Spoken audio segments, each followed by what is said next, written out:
Welcome to the game. I'm Russ Cohen. We've got Nikco Riesgo. Nikco, how are you? Russ Cohen, my man. And Mike Augello, how are you? Mr. Cohen, sir. Sir. All right. So let's talk a little baseball. It's post trade deadline, and some things have worked out, some things haven't worked out, some things uh, still may be questioned. We'll start with the Mets because they went lefty righty and extra lefty with Darren Ruff, and they got Dan Vogelback, and they got Tyler Naquin. All fine on their own. I mean, I always felt like Naquin was the best of the three. I don't know if that really gives them a sustained power guy to hit behind Alonso in the playoffs. It's certainly helping them right now, Nico, getting through the regular season. But again, when the postseason hits, it's not like any of these guys have a known postseason pedigree. So, I'm still going to be a little skeptical on it. That's right. I mean, Jacques Peterson probably still is available, but I'm looking forward to the big Vogel bomb. I mean, I'm looking for some Vogel bashes, and it's going to be exciting. I'm sure he's looking forward to some playoff action. And I think the Mets they may have hit the home run. I was really skeptical before the trade deadline on what they had going into the playoffs, but it looks like they secured their offense. All right, and that's to me is their biggest weakness. Yeah, it's definitely a weakness, and right now, as we speak, Vogelback's hitting okay. It's not like he's hitting homers all the time, but he's got 2 homers, 10 RBIs. The RBIs is nice, and so we'll see. He does have to hit more homers though to give that presence behind Alonso. But of course, Jacob deGrom's back, Mike, and that's as big a deal as anything. I was going to say the biggest addition at the deadline was getting DeGrom back. And, I think everything else was fairly meaningless. I mean, Naquin and Vogelbach give you veteran and Ruff give you veteran guys who can platoon, like versus lefties and righties. I mean, the only thing with Vogelbach is I think it increases your catering budget because, but I'll just say this, it's sort of tinkering moves. I don't think they needed to make the big move. I think, they probably would have been better served if they had added maybe an arm in the bullpen. But they didn't, so they're going to go with what they have. But their season is going to ride. Their success in the playoffs is going to ride with the health of DeGrom. Because if you can put DeGrom, Scherzer, and Bassett as your first 3 starters in a playoff series, nobody else in the National League, I don't care what their lineup is going to match up to that. Yeah, and honestly, a lot of people put Bassett as the 3. I would rather have Taijuan Walker as the 3. Okay.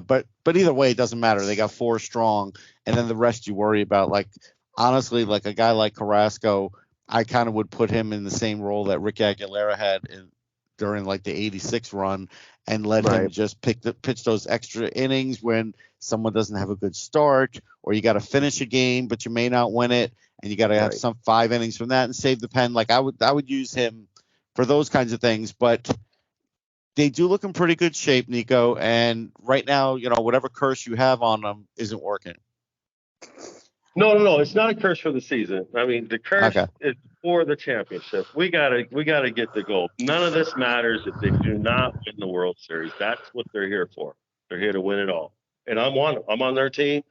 Alonso, I'm one of his biggest fans. I love him. Every at bat, I'm with him in the box with him. I can feel him. Like he is the spirit and the soul, and he wants it. And the team wants it. Lindor, everybody, McNeil, Marte, everybody wants it, and it's awesome to see. And you got to give Showalter the credit too. He's managing the whole ship. He's doing a great job. Yeah, Showalter's put together a good clubhouse. I still have to see him win in big games, but he's steadied the ship, and that part's just as important for the moment, just to get there. And as far as Alonso, the thing that gets me the most about him, it's not really the home runs, Mike, because we'll talk about Aaron Judge in a minute. It's that now he's having 3-hit games. Like, he's just become a better hitter the last couple of years. Yeah, he's always been a really good hitter, and just segueing to Judge. I mean, one of the things that Judge has sort of prided himself on this year is that he's got 45 home runs, but he's hitting 300 or close to 300. So I mean, honestly, and then whoever's beeping the horn agrees with me. Both Alonso and Judge are the centerpieces to their respective franchises, and essentially, everything is going to flow through them. And I don't think the Mets can win. They can't expect DeGrom and Scherzer to pitch 1-0 shutouts in the playoffs. So they need the offensive Alonso, and obviously the Yankees are going to need Judge to hit like he's hitting right now in the postseason. So, Nico, with the New York Yankees, they have Judge going great. They have a decent starting pen. The bullpen's really good, except Chapman. We don't know if he's ever going to be that guy this year because coming back from the Achilles. What's your feeling about the Yankees? Are they going to be there in the World Series? Is it going to be a Mets-Yankees World Series, or is it going to be Yankees go a couple rounds, then they're out? What do you think? You just said it. The Yankees are going to go a couple rounds and they're out. They made the biggest boneheaded trade deadline massacre is what I call it. And I don't know. I know it's not Cashman. It's got to be someone that came coming down, and Cashman is saying, hey, whatever you want to do, if you want to eat the cake, you're going to eat the cake. How do you let your left-handed starter go for a defensive player that's going to play minimally? That doesn't make any sense at all. And then he stuck it right to him the very next day, Montgomery, and showed him, what's going to happen to them in the playoffs. And then J.P. Sears, the next lefty behind him, that's throwing zeros on the board, proven this year, right in front of the Yankees' eyes. They're going to let him go to Oakland. That doesn't make any sense at all. Matter of fact, someone needs to be fired. Cashman, Hank, someone's got to go, because that's going to cost the Yankees the World Series. Well, I mean, Nico is echoing the group of absolute trolls on Twitter that just been destroying Cashman ever since the deadline. I mean, I think, I'm not saying Nico's an idiot, but I think most of the people on Twitter that are criticizing them are idiots because I mean, and what the criticism is of right now is, Luis Castillo, who Seattle got from Cincinnati, the Yankees got outbid by the Mariners. The Mariners gave up 3 of their top prospects to get Castillo, and he's pitching like an ace. Frankie Montas, who they got in the deal with Oakland, who they didn't give up top prospects for, and is a very good pitcher. His first outing was not good. So they see that, and of course they're saying, Cashman's an idiot, which is a joke. I mean, Montas is a good, effective starter. He had one bad start. We'll see what he does in his second start. I like the additions in the bullpen. Mike, we're not talking about Montas. We're talking about a left-handed starter that's proven, that's given his blood for the Yankees, and they let him go for a defensive player. A little player's not going to play. And then they let the left-hander behind him go. The left-hander, not Montas. Okay, J.P. Sears was in Scranton. He came up only when they needed a 6th or a 7th starter. What did he do? He did very well, but he put zeros on the board. That's what you want in the playoffs. He's going to come up, put zeros on the board. Okay, he wasn't going to even be on the roster. And neither was Jordan Montgomery. Jordan Montgomery, they deemed he was going to be their 6th starter behind Cortez, behind Tyone. He was not going to make their 25. Now, I don't agree with the trade, but Harrison Bader is a very good defensive outfielder, pinch runner, pinch hitter. They looked at it as, okay, this guy's not going to be on our 25 in Montgomery, but you don't Bader ever give up a left-handed starting pitcher. I don't care what you have to do. You don't give him up. Give up Hicks. Okay, the Cardinals are going to want Darren Hicks with 5 years left at $10 million a year. No, of course not. No, but let me say this as devil's advocate. I understand what they were saying about Montgomery not being in the plans right now, but that's like assuming everybody's not, everybody's healthy, and that's also assuming you don't need him next year. Like that's the part where I got a little concerned about it. Was like, you did this for now, but you probably need him next year.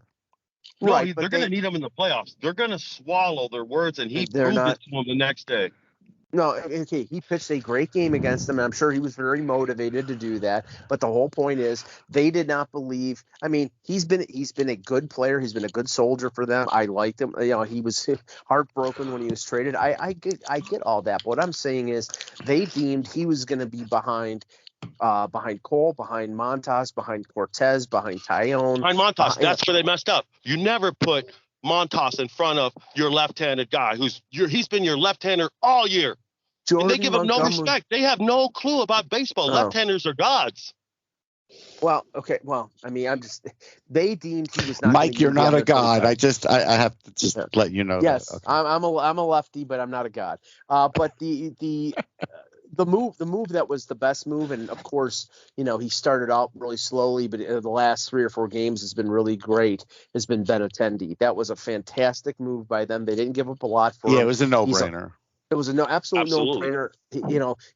He provides some balance to their lineup as a playoff experience. Playoff experience in big position. I mean, honestly, I would love that they signed him to an extension, but I think their focus is on Judge. But they're okay. All right, hold on. Aaron Judge will not be a Yankee next year. Oh, shut up, please. It's the truth. They're going to sign Soto. No. Soto's from San Diego. He's not going to be a free agent. No, San Diego's not going to sign him. He's a 1-year Padre. No. They have control for another year and a half. Yeah, they're going to trade him to the Yankees. Two.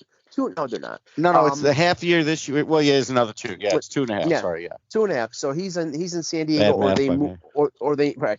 it's the New Jersey educational system. But I'm from New York. Long Island was my educational system. Okay. So I'm New York, the same as you, buddy. It's the University of Houston. They didn't have compulsory Math 101. No, but this is the whole thing. I mean, right now the big fight for the Yankees. I mean, they're home and cooled out when it comes to the AL East. They're gonna win it running away. They're 10.5 games up. It's home field advantage in the AL against Houston. If they have home field advantage, they'll be in the World Series. If they don't, they probably won't. I think that's a big thing. That's what they're going down the line. That's the last 45 to 50 games. The whole thing right now is Stanton's out of the lineup. He's been out for like 3 weeks. I think they're babying. But don't you think that's more precautionary? Yeah, that's what I think. They're babying it. They're making sure he's 100% because they have such a big lead. They kept Rizzo out for 4 or 5 games because he had a sore back. But that's what they're doing. They're making sure that everything is in place down the stretch in September. And I mean, sometimes you can be a little too careful, but I'm just saying. Right they got to charge $12 sodas and $15 hot dogs coming in the playoffs. Yeah, and they can't even give you a goddamn Hebrew National hot dog. Come on. I'm still pissed off about that. Hey, but you can gamble and you can bet the Judge is going to get a home run. You can't do that. And I disagree, Russ. I mean, maybe I'll be proven wrong. I think they said to Judge, go out and show us. And if he goes out and hits 60 home runs, he'll be the highest paid player in baseball. He'll make 60 home runs. Judge is going to hit more home runs than any Yankee has ever hit. Okay, well that's so that would be 61. 62. Yeah, 62. Yeah. Okay, and probably not with the aid of amphetamines or steroids. Right. But he, Well, to be fair, Maris didn't have that either. Well, yeah. Well, we don't know about Benny's. We don't know about it. We don't. Yeah, because but I'm just saying, we know that with Judge. But the whole thing is, it's like I think they will pay him more than Scherzer. I think he'll be 40, 42, 43 million by 8 years. I think we'll see. Yeah, we'll see. I mean, he could go to San Francisco. I mean, he's from Northern California, but I think the fear right now, and I think he's playing into it because he's saying the right things to get the Yankees worried, and that's when they'll open up the coffers. All right, well, we'll see. I mean, that'll be interesting. So, the Braves are still the defending champs, and while they may or may not win the East, and there's still a chance for them. There's a lot of games against the Mets. I'm not going to say they're out of it. They're still a really good team. I mean, their home run totals are impressive. I mean, Austin Riley could easily win the NL MVP, and I wouldn't bat an eye, but he's got 30. Olson's got 21. Ozuna's got 20. Swanson's got 16. Contreras is 15, and d'Arnaud's got 11. Acuna's only got 9 because he's only played a certain amount of games, or he'd have more. Mm-hmm. Now their thing is they do strike out a lot, and they are prone to making some mistakes in the field. But Nico, they're a fortified lineup, and they just brought up their Grissom, who's their best prospect, and he hits a homer in his first at bat. So I still fear the Braves a fair amount. Absolutely, you have good reason to, because they are the champs and they know how to win. And when it comes crunch time, when it comes those playoffs times, that's when it matters, okay? Because the nerves are going to be feeling like ice cubes, and the players who get through it are the superstars, and that's who's going to win the game, all right? And they've got the experience. They've been there. The Mets are going to be brand new. They're going to be like a deer in the headlights. So, well, they're not all brand new. Like Scherzer's been there. They have some guys that have been there. DeGrom's been in the playoffs. They're not all brand new. Like, but I get what you're saying. Well, yeah. I'm talking about the hitters, mainly. Yeah. But it's going to be a new world in the playoffs, and the Braves may have that playoff advantage. Mike? Obviously they had the advantage in the sense that they were there just last year, but things may not fall into place in terms of like who they play in the opening round. What kind of matchup. I think it was a couple days ago the likely matchup for Atlanta in that best of 3 would be San Diego, and if it's San Diego, they with their quality starting staff and Yu Darvish and their ridiculous lineup. Atlanta could be two losses and out. So that's the struggle that they have. But they have a really good lineup. They have a decent rotation. They have a pretty decent bullpen. They added Iglesias at the deadline. I think that was a good move, but they subtracted Will Smith. So they're a good team. But in that division right now, I think the Mets have to be favored. But again, I say this: everything rides on DeGrom being healthy. If it's DeGrom and Scherzer as that 1-2 punch, I don't think you've had a better 1-2 punch going into the playoffs since probably 2001 when it was Randy Johnson and Schilling in Arizona. Yeah, I think it's very much like that. I think you're right. Agreed. Yeah, I haven't seen anything in my lifetime, that's for sure. Have I seen anything like that in my lifetime? It's a good question. I think that Johnson Schilling really was one of the best ever, especially for postseason. So it's really hard to say if anything else was better. Seaver Kuzman was pretty great. The Yankees had some. Pettit and Clemens in the early 2000s was pretty good, but and Catfish Hunter, who was 78. Figueroa and Hunter. Figueroa was pretty underrated. Guidry and Hunter. Yeah. Well, yeah. Wait. Yeah, they were on the same staff. No, Hunter was gone, right? Hunter was gone by 78. Yeah. So who else did Hunter have besides Figueroa? He probably had somebody else too. How about Koufax and Drysdale? Yeah, Koufax, Drysdale would be way up there too. So yeah, it's right up in the conversation with all of those greats. I know your favorite would be Gooden and Darling probably, but how about Joaquin Andahar and John Tudor in St. Louis? Sorry, just kidding. That was sneaky. You could go Nolan Ryan, Mike Scott. It didn't last, but it was pretty formidable. Yeah, if you consider using sandpaper on the ball for your split finger fastball, what Scott did. So yeah, then we have to talk about Don Sutton and bring a whole bunch of other scuffers into the conversation. But let's talk about some of the best. I will right now. So the LA Dodgers, they're going to have Clayton Kershaw. They may have Walker Buehler at that point. Tyler Anderson. They are. Yeah, and Gonsolin, they are a scary group, Nico, and they've got everything you need in the field. Mookie Betts is still one of the best players in the league, and honestly, they're the most talented team in baseball still. Agreed. Last show, you asked me if they were the best team in baseball, and I put my emotions in there a little bit because I do have a relationship, and it's going to be exciting to see how awesome they really can be. They're on pace to have the best record they've ever had. So they're going to take that into the playoffs. They're just destroying the Giants. They're destroying the Padres. They're destroying everybody. I don't see a weakness. I really don't. And I'm looking hard. I'm looking so hard to find a weakness. I'm looking and I just can't. I'll just give you the inverse of what could happen though. In 1988, when Dwight Gooden gave up that home run ball to Mike Scioscia, the Mets had beaten the Dodgers something like 20 of 24 games that year. And the Dodgers end up winning. So, like, as dominant as the Dodgers are, we've seen weirder things happen, but they're certainly set up for the success. Also, one thing about the spirit of Vince Scully is laying around. He's going to be around in the playoffs, and he's going to give a lot of energies to those Dodgers. If you believe in that, Nico, I mean, come on. I mean, which I don't. I mean, it was a great man and a great career, but I don't think, amazing. In terms of the list of like top 10 things that are going to motivate the Dodgers going into the playoffs, the patch on their arm of Vince Scully is not going to be one of them. But bring his voice to the game today.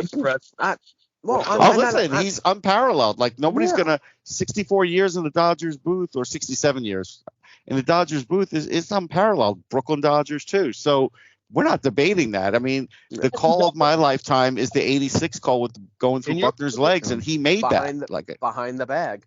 I get it. Here comes gets by Buckner. No, but I'll tell you the thing. No, go ahead, Nico.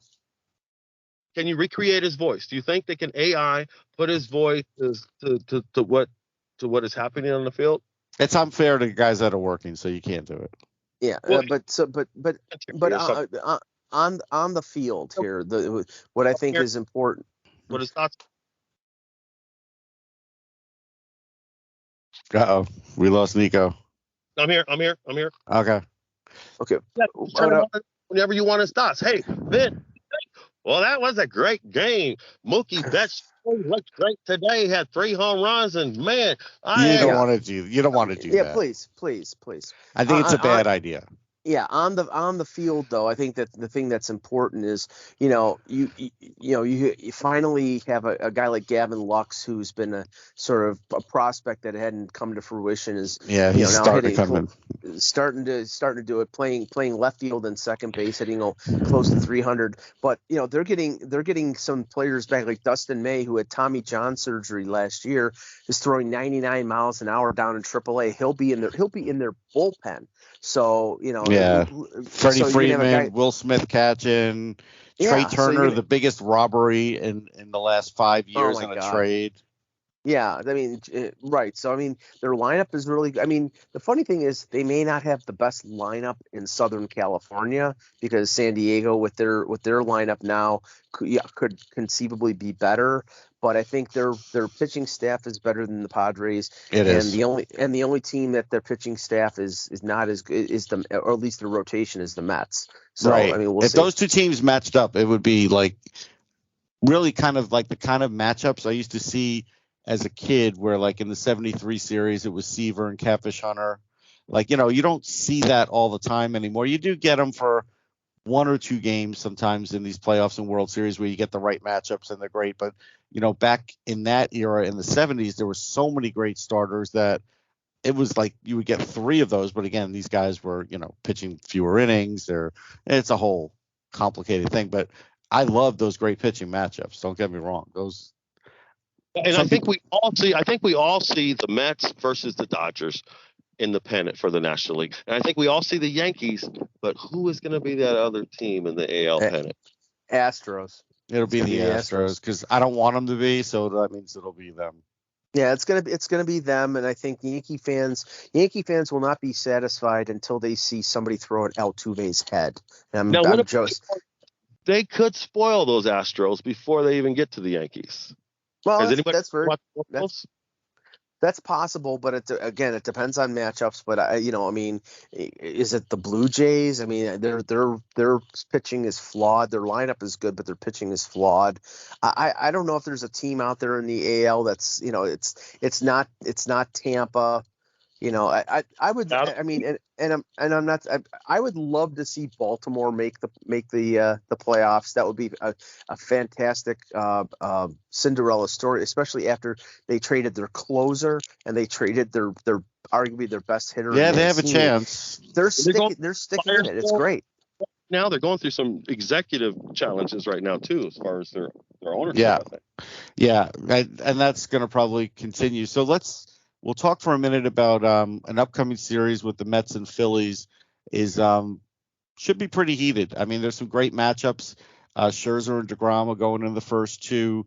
Of course, the Phillies always manage to put Wheeler for the third one so that he doesn't have to match up against the first two. That seems to happen every time. And of course, Syndergaard, somehow mysteriously, Syndergaard pitched yesterday, so he wouldn't be in the rotation again at Citi Field. Like that's just twice now that somehow he has just missed pitching against his old team. But, it'll happen. But still some great matchups. They have Nola going. They've got Ranger Suarez going, and then they've got Wheeler. So if the Phillies are going to do anything, they have to sweep the Mets. If they don't sweep the Mets, they lost again today.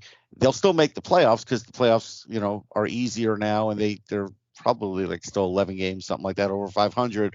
They're having a good year, but they're still going to have to do a lot to even make the Mets worry. But still, I think it's a good series, and it's one that a lot will watch, except nobody – I shouldn't say nobody. A lot of people will not watch it on Friday night because it's on Apple TV Plus again. Oh, God. Oh! Yeah. Major League Baseball executives who decided that it was a good idea, and I've run into this many times this year, that Apple and Amazon Prime, that their games are on Friday nights. They should be shot. I mean, I know that, and I'm being facetious, obviously, but yes. they are, okay.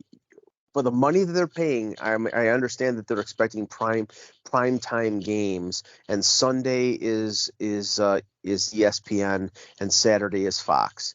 But I've run into at least 6 or 7 instances where a Yankees game on Friday night that I normally would watch, that it's on Amazon Prime or it's on Apple, and it's like it's soul crushing, because honestly, it's like, I mean, I have to listen to an 85-year-old John Sterling who can't see anymore doing the play-by-play. So it's really it's terrible. I mean, they couldn't. If it was a middle of the week game, I think it would probably be more acceptable for people. Yes. And, maybe it would drive. But I think all they've done with this is piss people off. I've heard enough people on like sports radio call up and say that it's a joke that Major League Baseball has subjected their fans to missing games because it's on a network or an outlet that very few people have. Right. No, there's no question. It's going to cost them. Now, one last thing, and I'll admit I didn't watch it last year, and who knows how much I'll watch tonight of the Field of Dreams game, but perfect timing by MLB. It comes out today that, well, there is no Field of Dreams game next year, so you better enjoy this one. And there's no good reason why there isn't. No one could say what the reason is, but I'm going to go back and tell you what the reason is. This is the same thing when Bud Selig killed the Hall of Fame game in Cooperstown, which was great. I went to one of them. I loved it.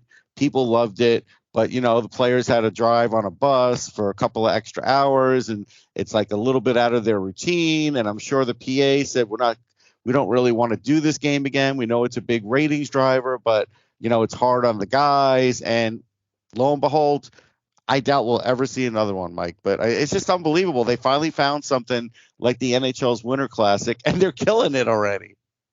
Yeah, I mean, go ahead, Nico. Yeah, I mean, basically tonight, look forward to the over. All right, if you got $100, put it on the over. It's going to be a bandbox show. Look for at least 10 home runs tonight, and I think that could be a reason why they don't want to continue it, because it's basically a MLB game in a high school Little League field.